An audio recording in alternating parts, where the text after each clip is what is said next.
स्वागत है बच्चों आज के इस क्लास में। और आज के इस क्लास में हम देखने वाले हैं गॉस के नियम का अनुप्रयोग। हम लोग एक अनुप्रयोग देख चुके हैं, आज दूसरा अनुप्रयोग देखेंगे। और दूसरा अनुप्रयोग हमारा है क्या, एक समान आवेशित अनंत समतल चादर के कारण वैद्युत क्षेत्र ज्ञात करना है। अगर आप यहाँ पे देख रहे हो और आपसे बोला गया है कि एक समान आवेशित कोई समतल चादर है, अगर हम यहाँ पे एक समान आवेशित एक समतल चादर ले लिए हैं और इस चादर के कारण हमें क्या करना है, इस बिंदु P पर वैद्युत क्षेत्र ज्ञात करनी है। तो आप देखोगे चद्दर, मान लो ये मेरा हैंड क्या है, चद्दर है। तो चद्दर के कारण इधर भी वैद्युत क्षेत्र ज्ञात किया जा सकता है और चद्दर के कारण उधर भी वैद्युत क्षेत्र ज्ञात किया जा सकता है। तो हम लोग मानते हैं कि दोनों साइड की बात कर लें कि एक बिंदु P है तो इधर वाला बिंदु आपका क्या है, P डैश है। और इन दोनों बिंदुओं से अगर हम एक बंद काल्पनिक पृष्ठ खींचे तो जो बंद काल्पनिक पृष्ठ तैयार होता है बन के, वो आपका क्या बनता है, एक बेलन बनाता है। क्या बनाता है, एक बेलन बनाता है। यहां ध्यान से देखना कि एक बेलन बन के तैयार हो गया है, जिसको हम लोग क्या कहते हैं, गॉसियन पृष्ठ कहते हैं। और यहां से यहां तक का जो डिस्टेंस है, आप मान लो कि क्या है, आर है। तो इधर का भी डिस्टेंस वो आपका क्या होगा, आर ही हो जाएगा। क्लियर, ये आपका डिस्टेंस है इधर दोनों साइड का। ध्यान से देखना, चलो यहां तक बात समझ में आ रही है। और यहां पे हमने क्या बताया, यहां पे ध्यान से देख लो, यहां पे आपको बोला गया है कि यहां पे जो आवेश की बात कर रहे हैं, इसको हम प्लस क्यू आवेश दे रहे हैं। तो क्या करेगा, ये पूरे चद्दर पे, पूरे प्लेट पे क्या होगा, एक समान रूप से हमारा आवेश क्या होगा, वितरित हो जाएगा। ध्यान से देख लो, ये पूरे चद्दर पे एक समान रूप से हमारा आवेश क्या हो गया, वितरित हो गया है। ठीक है, ध्यान से देखना, कहीं भी कोई भी डाउट नहीं रहने वाला इस हेडिंग में। जब एक बात कर रहे हो तो यहां पे देखो, ये जो पृष्ठ है, अगर हम बात करें यहां पे, चलो तो अब आपको बताया जाए कि अगर हमारा चद्दर क्या है, धन आवेशित है, तो धन आवेश के कारण जो तीव्रता उत्पन्न होगी, अगर इस पॉइंट पे तीव्रता ज्ञात करना चाहते हो तो उस तीव्रता की दिशा किधर होगी, बाहर की तरफ। अगर ये हमारा प्लेट क्या होता, ऋण आवेशित होता, तब तीव्रता किधर होती, अंदर की तरफ होती। लेकिन हम लोग लिए क्या है, धन आवेशित लिए हैं। तो इस बिंदु पे जब तीव्रता की बात करोगे तो उस तीव्रता की दिशा क्या होगी, बाहर। इधर भी तीव्रता की बात करोगे तो इधर भी तीव्रता की दिशा क्या होगी, बाहर। चलो तो ये आपको हमने बताया, इसको क्या कहते हो, गॉसियन पृष्ठ कहते हो, जिसको काल्पनिक पृष्ठ भी कहा जा सकता है। गॉसियन पृष्ठ है आपका, जिसको गॉसियन पृष्ठ भी कहा जा सकता है, काल्पनिक पृष्ठ भी कहा जा सकता है। चलो ये आपका बेलन तैयार है। तो हम यहां पे देखेंगे कि बेलन के ये वाला जो पृष्ठ होगा, मान लेते हैं कि एक इसका छोटा सा खंड क्या है, डीए है। ठीक है, तो इस डीए का जो लंब होगा, पृष्ठ का जो लंब होगा, ये आपको यहां देगा डीए वेक्टर। ठीक है, और वैद्युत क्षेत्र की तीव्रता किधर होगी, फोकस करना जरा, वैद्युत क्षेत्र की तीव्रता किधर होगी, बाहर की तरफ। ये वैद्युत क्षेत्र की तीव्रता है, वैद्युत क्षेत्र की तीव्रता। ठीक है, तो ये ई वेक्टर ये किधर है, बाहर की तरफ है। तो इन दोनों के बीच कितने डिग्री का कोण बनेगा, दोनों समांतर है तो 0 डिग्री का कोण बनेगा। सेम सेम वैसे ही ये आपका डीए वेक्टर, डीए है, क्या है, डीए है। तो इसका लंब जो होगा ये आपको देगा डीए वेक्टर, और ये आपको दे देगा वैद्युत क्षेत्र की तीव्रता। फिर यहां भी कोण इसका कितना, 0 डिग्री। कितना डिग्री, 0 डिग्री।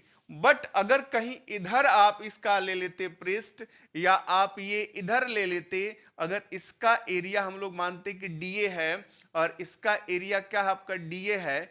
ठीक है, तब क्या होता, तो देखोगे वैद्युत क्षेत्र की तीव्रता की दिशा नहीं बदलने वाली, ये आपकी वैद्युत क्षेत्र की तीव्रता होती। लेकिन इसका पृष्ठ का लंब क्या होगा, इधर होता। तो इन दोनों के बीच बनने वाला जो कोण है वो हो जाता 90 डिग्री। कितना डिग्री, 90 डिग्री। सेम सेम वैद्युत क्षेत्र की तीव्रता की दिशा इधर है और ये आपका क्या है, पृष्ठ का लंब डीए वेक्टर है। तो यहां का कोण कितना होता, 90 डिग्री।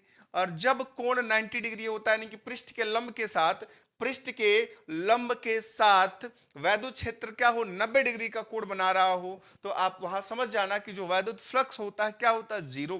कैसे, अब यहां पे साइड में इसको हम करके दिखा दे रहे हैं। ध्यान से देख लो, यहां पे थीटा के लिए आप जानते हो कि वैद्युत फ्लक्स फाई ई बराबर होता है E vector dot D A vector, ठीक है। और आप इसको लिख सकते हो phi E is equal to, इसको लिख सकते हो ई डी ए, ये होता है कॉस थीटा, और कॉस 90 जब रखोगे तो ये दे देगा फाई ई बराबर ये ई डी ए, और एक कितना कॉस 90, और कॉस 90 का वैल्यू 0 होता है, तो यहाँ पे वैद्युत फ्लक्स जो दे देगा वो कितना दे देगा 0। बट हमको क्या करना है, इससे गुजरने वाला वैद्युत फ्लक्स ज्ञात करना है। तो आप देखो इससे टोटल जो वैद्युत फ्लक्स मिलेगा वो फाई ई मिलेगा, और फाई ई का वैल्यू कितना होगा, इससे निकलने वाला वैद्युत फ्लक्स और इससे निकलने वाले वैद्युत फ्लक्स के योग के बराबर। क्लियर। और वैद्युत फ्लक्स के योग के बराबर होगा तब ध्यान से देखना, ठीक है। अब यहां पे क्या ज्ञात करेंगे कि अगर मानते हैं कि ये जो चद्दर है इसका क्षेत्रफल कितना है, ए है, कितना है बाबू क्षेत्रफल ए, तो यहां पे इसका एरिया हम लोग लिख लिए ए है, तो लघु खंड क्या लिए हैं, डीए लिए हैं। तब यहां से इस पृष्ठ का आवेश घनत्व या आवेश का पृष्ठ घनत्व लिख सकते हो। तो आप यहां से लिखोगे आवेश का पृष्ठ घनत्व। चलो आवेश के पृष्ठ घनत्व अगर हम बात करें कि इस चद्दर का पृष्ठ घनत्व कितना है, सिग्मा है, तो आवेश का पृष्ठ घनत्व क्या होगा, सिग्मा इज इक्वल टू कुल आवेश कितना है Q, और बटा एरिया क्या है A, तो आप लिखोगे sigma is equal to Q by A। बात समझ में आई। तो अब देखोगे पृष्ठ का आवेश का पृष्ठ घनत्व का मात्रक क्या होगा, ये होगा कुलाम, और एरिया का मात्रक क्या होगा, मीटर स्क्वायर। अब यहां से हम यहाँ पे Q फाइंड कर सकते हैं, A को इधर भेजोगे तो ये क्या दे देगा, Q इज इक्वल टू, ध्यान से देखना, ये दे देगा Q इज इक्वल टू, ये दे देगा सिग्मा इंटू ए। चलो यहां से आवेश आपको मिल गया। यहां तक कोई दिक्कत किसी को, चलो यहां तक कोई अगर डाउट हो तो आप पूछ सकते हो, ठीक है। चलो आगे बढ़ते हैं, यहां तक आप कंप्लीट कर लिए तो आगे बढ़ेंगे, ठीक है। चलो नेक्स्ट पेज पे चलते हैं। आप जानते हो कि किसी भी पृष्ठ से होकर गुजरने वाला जो वैद्युत फ्लक्स होता है वो आपको मिलता है कितना, फाई ई मिलता है। कितना मिलता है, फाई ई। लेकिन इसके दो दो पृष्ठ थे, एक पी डैश था एक पी था। तो अगर हम पी की बात करें तो ये मिल जाएगा इंटीग्रेशन, ये होगा ई vector dot D A vector. Clear. Plus दूसरा वाला जो पी डैश है वहां भी यही मिलेगा, ई vector dot D A vector. क्यों, क्योंकि दोनों एक ही चद्दर के कारण उत्पन्न होने वाले हैं और दोनों का क्षेत्रफल क्या है, समान है। तो वैद्युत क्षेत्र की तीव्रता तो चद्दर के कारण समान उत्पन्न हो रही है, और दोनों का क्षेत्रफल क्या है, समान है, तो वैद्युत फ्लक्स क्या होगा, ये इतना उत्पन्न होगा। और इसको हम कन्वर्ट कर लेंगे, क्यों, हम जानते हैं कि A vector dot B vector is equal to, ये होता है ए बी कॉस थीटा, ये होता है A B cos theta. Clear. तो आप यहां पे नोट कर लोगे, ये बनाओगे फाई ई बराबर, ये आपको क्या दे देगा, फाई ई बराबर ये आपको देगा इंटीग्रेशन, ये दे देगा ई, और ये डीए है तो लिखेंगे डीए, और यहां पे मिलेगा कॉस थीटा, प्लस इंटीग्रेशन ये भी आपको देगा ई डीए, और ये दे देगा आपको कॉस थीटा। और थीटा का वैल्यू दोनों के लिए आपको दिखाया गया कितना है, 0 डिग्री। आप देख सकते हैं कि यहां पे थीटा का वैल्यू 0, यहां भी थीटा का वैल्यू 0, यहां पे थीटा का वैल्यू यानी कि इसके ऊपर थीटा का वैल्यू क्या है, 90 डिग्री है, तो उसके लिए वैद्युत फ्लक्स कितना है, 0 है। यानी वैद्युत फ्लक्स सिर्फ इधर से निकलेगा, इधर से निकलेगा, तभी तो दोनों को जोड़ा गया है। क्लियर। चलो अब यहां तक बात समझ में आ रही है, तो अब आप आगे लिख सकते हो, और आप जानते हो कि cos 0 डिग्री का वैल्यू 1, यानी इसका वैल्यू कितना होगा, 1। तो आप यहां लिखोगे फाई ई बराबर, ई कांस्टेंट है क्योंकि ए के सापेक्ष समाकलन हो रहा है, तो ये होगा इंटीग्रेशन, और इसका वैल्यू 1, तो ये दे देगा डीए। क्लियर। और प्लस फिर ई बाहर आएगा, इंटीग्रेशन ये दे देगा डीए। और आपको बताया गया है, कई बार बताया गया है कि अगर इंटीग्रेशन dx है तो आप उसको लिखोगे x, अगर इंटीग्रेशन dy है तो उसको लिखोगे y। अगर y के सापेक्ष अगर आप क्या कर रहे हो, समाकलन कर रहे हो, ठीक है, तो आप क्या लिखोगे y। अगर x के सापेक्ष है तो क्या होगा x। क्लियर। उसी तरीके से हमारा क्या है, ध्यान से देखना कि हमारे पास क्या है, dA है। जब dA है तो हमको मिलेगा कितना, ध्यान से देखें, जब dA है तो क्या मिलेगा, ये दे देगा फाई ई बराबर, ई पहले से है, dA है तो क्या मिलेगा a, प्लस ई, फिर से क्या मिलेगा a, दोनों को ऐड करोगे तो 2EA मिल जाएगा। क्लियर? यहां तक कोई कंफ्यूजन है? कोई कंफ्यूजन हो तो पूछ सकते हो। चलो इसको हम लोग इक्वेशन नंबर 1 मान लें, परंतु आपको बताया गया है, ध्यान से देखना, परंतु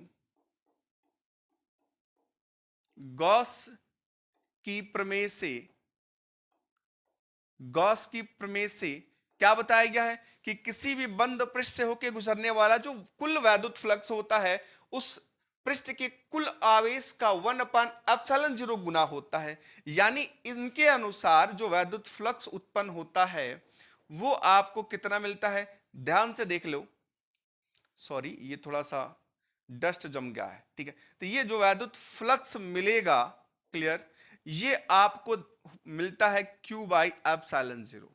और जो पृष्ठ का आवेश घनत्व बताया गया था, तो पृष्ठ के आवेश घनत्व में एक चीज आपको बताई गई है कि Q इज इक्वल टू होता है, Q इज इक्वल टू होता है, ये होता है सिग्मा इंटू ए। तो आप Q के स्थान पे नोट कर सकते हो सिग्मा इंटू ए अपान एप्सिलॉन 0। ये इक्वेशन नंबर क्या होगा? Second number. बात समझ में आई? अब देखो, जब पहले इक्वेशन की बात करो, पहला और दूसरा दोनों का एक पक्ष बराबर है, इसका मतलब ये हुआ कि दूसरा पक्ष भी क्या होगा? बराबर होगा। जब दूसरा पक्ष बराबर होगा तो आप यहां लिख सकते हो समीकरण 1 व 2 से, 1 व 2 से, 1 व 2 से क्या देखने को मिलेगा? यहां पे है फाई ई का वैल्यू 2EA है, आप यहां पे 2EA रख लो तो ये दे देगा 2EA इज इक्वल टू, इसका वैल्यू कितना है? ये आया है सिग्मा ए अपान एप्सिलॉन 0। ए से ए कट जाएगा, बचा हमारे पास 2E, तो हम यहां लिखेंगे E बराबर, क्या लिखोगे? आप देखो यहां से क्या मिलेगा, ये देगा E इज इक्वल टू ये सिग्मा अपान 2/ε0।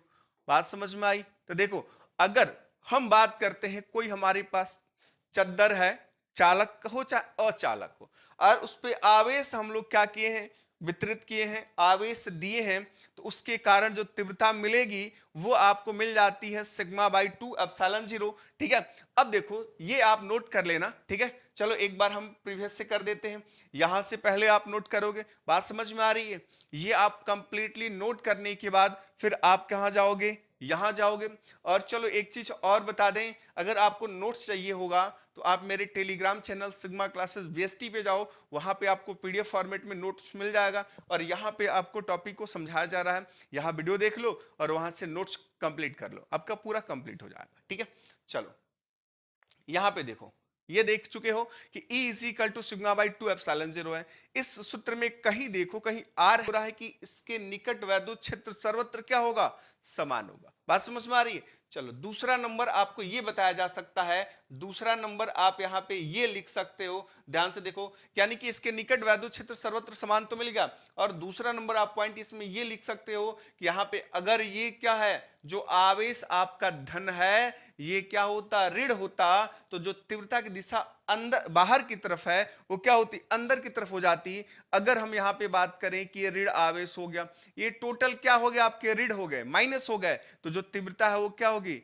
अंदर की तरफ हो जाएगी। क्लियर? जब अंदर की तरफ होगी तो ये पृष्ठ तो बाहर की तरफ होगा, पृष्ठ का लंब जो डीए है वो बाहर की तरफ होगा, तो यहाँ का कोण 0 न बन के ये क्या होगा? 180 डिग्री। तब थीटा का वैल्यू कितना रखोगे? 180 डिग्री रखोगे। बात समझ में आ रही है? चलो कोई दिक्कत? चलो तो ये वाला टॉपिक आप पूरा कंप्लीट कर लो, फिर आगे आपको बताया जाएगा।